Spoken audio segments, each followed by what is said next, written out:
Sting किया है जी media ने, जहाँ पर चीफ सेलेक्टर चेतन शर्मा कई बातों का खुलासा करते हैं। प्लेयर्स इंजेक्शन ले रहे हैं, विराट कोहली और सौरव गांगुली के बीच जो है झगड़ा चल रहा है, कई सारी बातें जो कि काफ़ी चौंका देने वाली है। और क्रिकेट जिस प्रकार से रन हो रहा है बीसीसीआई में, तो उस पर काफ़ी सवाल खड़े हो रहे हैं। तो क्या कहना है सर? नहीं, मेरे को उस पर ना तो मैं देखा हूँ न मेरे को उसके बारे में कुछ मालूम, मगर विराट कोहली तो दुनिया का एक बेहतरीन बैट्समैन है और हमारे मुल्क के लिए, हमारी टीम के लिए उन्होंने बेहतरीन परफॉर्मेंस दिया। मगर कल सुप्रीम कोर्ट का फैसला आया जिसमें हैदराबाद क्रिकेट एसोसिएशन के लिए सुप्रीम कोर्ट ने एक रिटायर्ड सुप्रीम कोर्ट के जज को जिम्मेदारी दी कि हैदराबाद क्रिकेट एसोसिएशन के इलेक्शन करवाए जाए। मैं समझता हूँ कि वो बहुत अच्छा है और जितना जल्दी हो सके हैदराबाद क्रिकेट एसोसिएशन के इलेक्शन होने चाहिए ताकि सही मानों में हैदराबाद के जो नौजवान क्रिकेटर्स हैं उनको उनके परफॉर्मेंस की बुनियाद पर जो उनके मौके नहीं मिल रहे थे और इलेक्शन हो जाएंगे तो ये यकीन है कि जेन्युइन मेरिटोरियस जो नौजवान बच्चे परफॉर्म कर रहे हैं उनको मौका मिलेगा। हैदराबाद की क्रिकेट की टीम को वो उरूज हासिल होगा, वो कामयाबी मिलेगी जो हमको माजी में पास में मिलती थी। तो क्या आप समझते हैं कि बीसीसीआई को एक कंप्लीट ओवरहॉलिंग करना चाहिए जिस प्रकार से? ये मेरे को नहीं मालूम, ये मेरी फील्ड नहीं है, मैं इसका एक्सपर्ट नहीं हूँ। Sir, on the BBC issue, IT has been conducting searches today, second day. Allegation is that BBC involved in tax violation and transfer pricing rules violation. Your stand on this? Well, I will go by with the statement of what the Editors Guild and the Press Club of India issued a statement. And I feel that those two statements are absolutely right. And freedom of press is very important for a functional democracy. And I hope that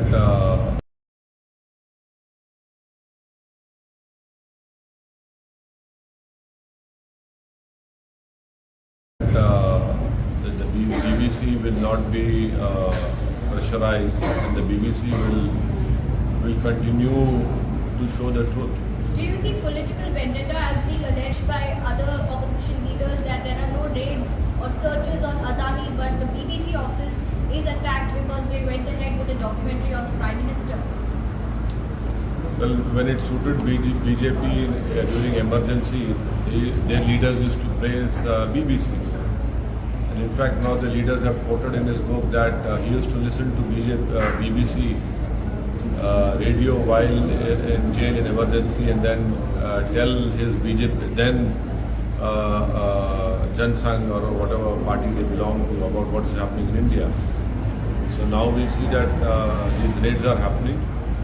But I am sure that the BBC will continue to show the truth to the people.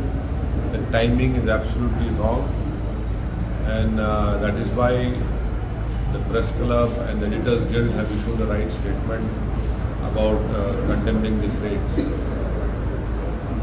JDU की जो MLC है उन्होंने भी एक बात कही कि 30% आरक्षण मुसलमानों को दिया जाना चाहिए सेना में, ताकि खासकर पाकिस्तान से जो टेररिज्म हो रहा है उसका वो जो है सामना कर सके। लोहा लोहे को काटता है, इसलिए 30% आरक्षण दिया जाए। क्या आप इससे सहमत है? क्या कहना चाहेंगे? मैं स्टेटमेंट सुनाने मेरे को नहीं मालूम, आप बोल रहे तो मैं सुन रहा हूँ।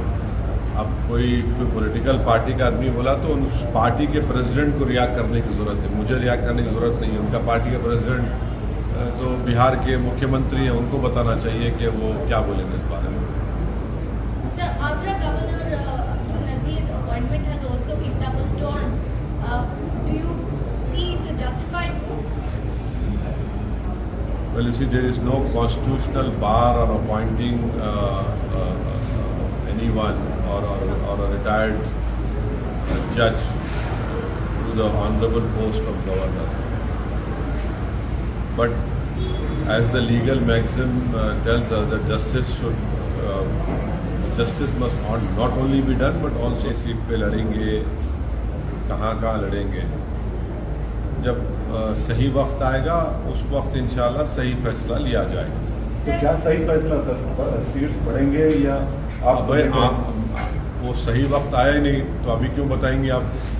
जब वक्त आएगा जब बताएंगे आपको। अभी क्या है, इतनी जल्दी क्या है आपको? अभी तो क्या है, कौन से फरवरी में है इलेक्शन है, शुरू हो रहा ना सर, रन शुरू हो रहा है।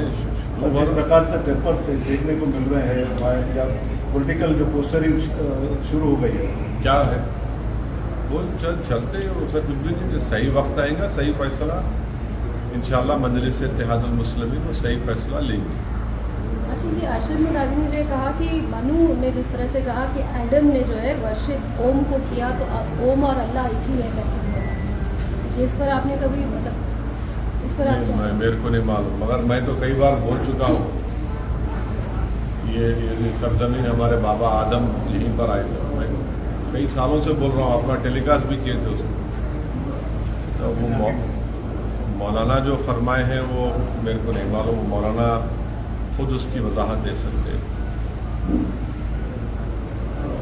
Sir, Hyderabad Rangareddy Mahbubnagar MLC election is turning out to be a direct battle between the BJP and the MIM, considering that the BRS direct battle between the BJP and MIM, considering that the BRS is MIM कहाँ से आ गया उसमें?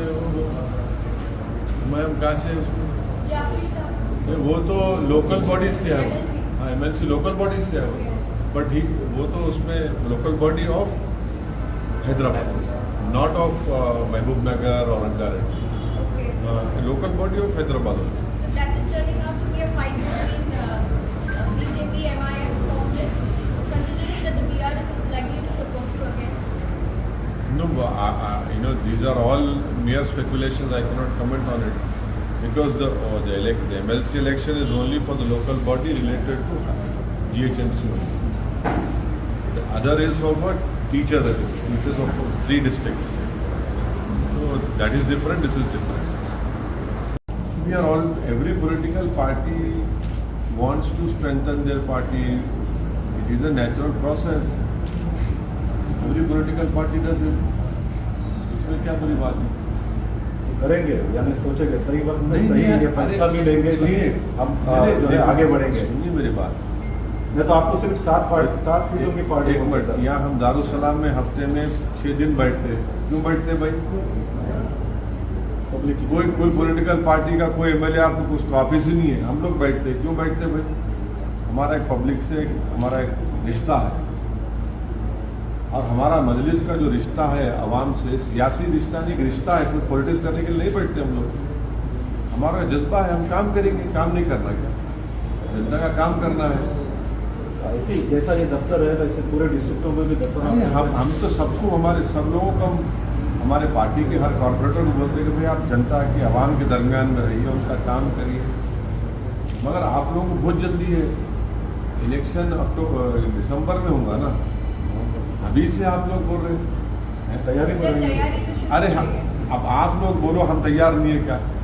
अच्छा, हम ही तो तैयार, दूसरे तैयारी के लिए तैयारी करते हैं, हम तो तैयार बैठे हुए हैं। अच्छा, तैयार है कि हाँ। आगे ज़्यादा सीट्स कॉन्टेस्ट करने बिल्कुल, के दूल्हा लिए? तैयार है, हमेशा फिक्र मत करिए आप। ज्यादा सीट कंटेस्ट नहीं, ठीक करेंगे नहीं करेंगे वो पार्टी फैसला करेंगे, अभी से कैसा बोलेंगे आप लोग? क्योंकि दूसरे राज्यों में भी आप अपना विस्तार कर रहे हैं, तो इसीलिए अब ये उठ रहा है कि हैदराबाद और खासकर तेलंगाना में सिर्फ हैदराबाद या इन इलाकों में क्यों अपने आप को पूरा विस्तार क्यों नहीं करना? अभी टाइम आने दीजिए, बताएंगे आप।